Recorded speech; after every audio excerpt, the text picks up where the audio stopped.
5, 4, 3, 2, 1. All right, so Conversation is a game for two or more players. Its purpose is to establish and build rapport, as well as to efficiently distribute a pool of social capital.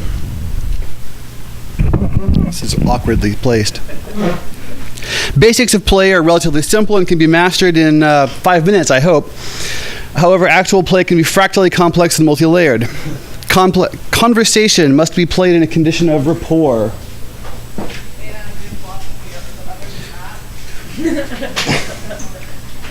Rapport is in-group feeling.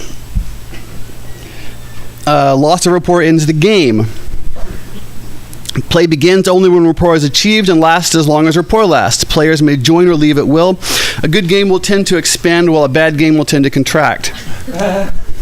Conversation is played with social capital. Social capital is essentially influence. It measures how likely the group is to go along with what you suggest.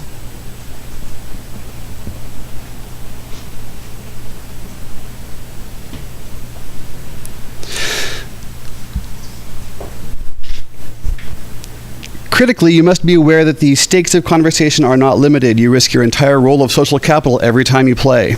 Infuriatingly, the more social capital you've lost in a game of conversation, the more likely the loss is to spread outside the immediate game. The goal of the game is constructive dialogue. In playing, we build something between us, sometimes a new idea or at least a new understanding, other times simply rapport, but something larger than ourselves is built if the game is going well.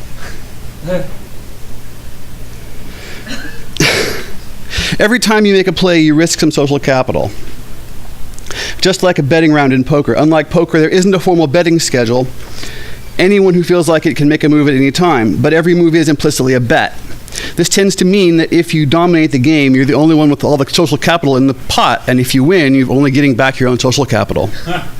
The low-risk strategy in a game of conversation is best characterized as active listening.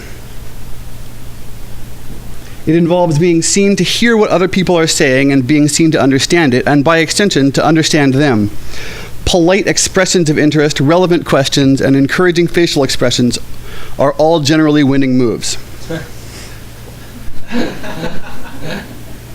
A riskier class of moves are expressions of authority. Stating an opinion or pitching a topic are examples of expressions of authority. Generally, you're more likely to lose capital making these plays than making active listening plays. The relative risk inherent in these two strategies lies in the amount of influence one attempts to exert. The more influence you exert, the more people have to decide whether to go along with you or not. Essentially, you're attempting to influence the direction of the conversation. If you succeed, everyone perceives you as having influence over the direction of the conversation.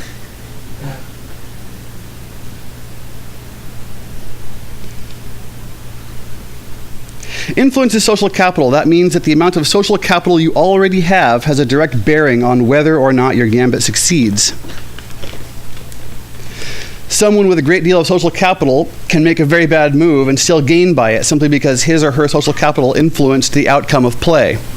Conversely, someone with very little or negative social capital can make all the right moves and still lose, effectively because everyone perceives them as a loser.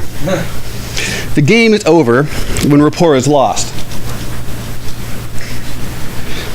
Things that can cause the loss of rapport include monologuing, 3 statements without an intervening active listening gambit, controversial opinion, exposing social class differences, and demonstrably failing to understand what the hell's going on, or conversely, demonstrably failing to be understood. The last thing that can cause loss of rapport is everyone just deciding they'd rather be doing something else. This is actually an optimum outcome for a game of conversation.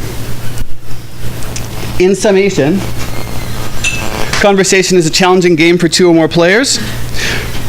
More than that, it is the foundational game, one of the foundational game models of civilization. I encourage you all to play the game whenever you have the chance, because its mastery will do more than any other single thing to ensure success in your future endeavors. And it might get you laid. Thank you.